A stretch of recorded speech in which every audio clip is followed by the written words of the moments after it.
Hello दोस्तों, welcome back to my channel. मैं थोल्ला भाई पीकी में आपका स्वागत है। तो दोस्तों, आज हम सीखेंगे घन के सवाल अगर प्रतिशत त्रुटि निकालना हो तो किस तरीके से करेंगे और इसकी करने की क्या तरीके हैं और कैसे इसको बहुत ही शॉर्ट ट्रिक से हम कर सकते हैं। तो ज़्यादा टाइम नहीं बर्बाद करेंगे, बढ़ते हैं प्रश्न की ओर। लिखा है कि एक घन की भुजा मापने में 2% की त्रुटि होती है, तो घन का आयतन मापने में कितने प्रतिशत की त्रुटि होगी। तो देखो प्रश्न में क्या लिखा, घन की भुजा, और भुजा के लिए हम क्या लिखेंगे, ए, मतलब डेल्टा ए बटे में ए गुणे में 100। ये घन की भुजा में त्रुटि है, कितना परसेंट लिखा है, तो ये आपका लिखा है 2 और यहाँ पे लिखा है परसेंट। तो घन की भुजा मापने में कितने परसेंट की त्रुटि होगी, 2% की। आगे प्रश्न में लिखा है घन की आयतन, आयतन के लिए हम क्या लिखेंगे, घन का आयतन का फार्मूला होता है ए, और ये आपका हो जाएगा भुजा का घात 3। घन का आयतन का फार्मूला क्या हो जाएगा, v बराबर हो जाएगा भुजा का घात 3, यहाँ पे हो जाएगा डेल्टा v बटे में यहाँ पे हो जाएगा v, और गुणे में हो जाएगा आपका 100 बराबर ए का घात 3 को आप लिख सकते हो 3 गुणे में डेल्टा ए बटे में आपका ए हो जाएगा और गुणे में आपका हो जाएगा 100। ठीक है, देखो यहाँ पर ए का घात 3 है तो 3 हो जाएगा गुणे डेल्टा ए बटे ए और गुणे में आपका हो जाएगा 100।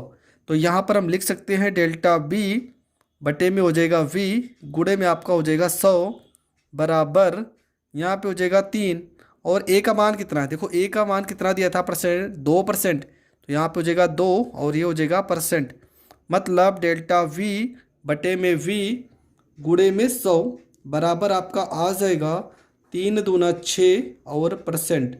ये आपका हो जाएगा करेक्ट आंसर। तो देखो, जब भी इस तरह का सवाल आएगा आपको सेम यही रूल अपनाना है और यही आपका जो तरीका है वो बेस्ट तरीका है। एक सवाल और है, उस सवाल को भी हम कर लेते हैं। सवाल में लिखा है कि एक घन का आयतन मापने में 6% की त्रुटि होती है, तो घन की भुजा मापने में त्रुटि होगी। ये सवाल है, तो लिखेंगे घन का आयतन, तो आयतन का फार्मूला क्या हो जाएगा, डेल्टा वी बटे में वी गुणे में 100। जब आयतन मापने की त्रुटि होगी तो इसको v से लिखेंगे, कितना परसेंट दिया है, तो ये आपका दिया है 6%, तो यहाँ पे हो जाएगा 6%। आपको पता है घन का आयतन का फार्मूला क्या होता है, आयतन का फार्मूला होता है a बराबर में भुजा का घात 3। ये घन की आयतन का फार्मूला होता है। तो v को हम क्या लिखेंगे, ये लिखेंगे यहाँ पे डेल्टा v बटे में v गुणे में हो जाएगा आपका 100 बराबर a का घात 3 को लिखेंगे 3 गुणे में डेल्टा ए बटे में ए गुणे में यहाँ पे हो जाएगा 100।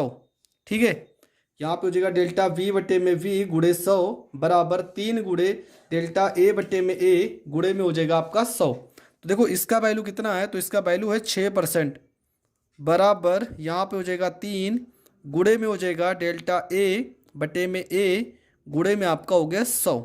देखो 3 से 6 को काटेंगे आ जाएगा 2, मतलब डेल्टा ए बटे में ए गुणे में आपका आ गया 100 बराबर आ गया 2 और यहाँ पर आ गया परसेंट। तो ये आपका आ गया भुजा के मापने में त्रुटि, कितना परसेंट आ गया, 2%।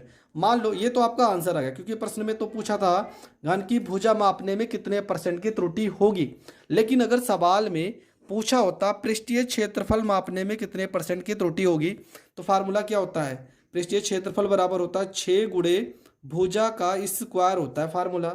तो यहाँ पे हो जाएगा डेल्टा एस बटे में एस गुणे में यहाँ पे हो जाएगा 100 बराबर में यहाँ पे 6 है तो 6 को हटा देते हैं, ए की घात 2 को हम लिख सकते हैं 2 गुणे डेल्टा ए बटे में ए हो जाएगा गुणे में आपका हो जाएगा 100 हो जाएगा।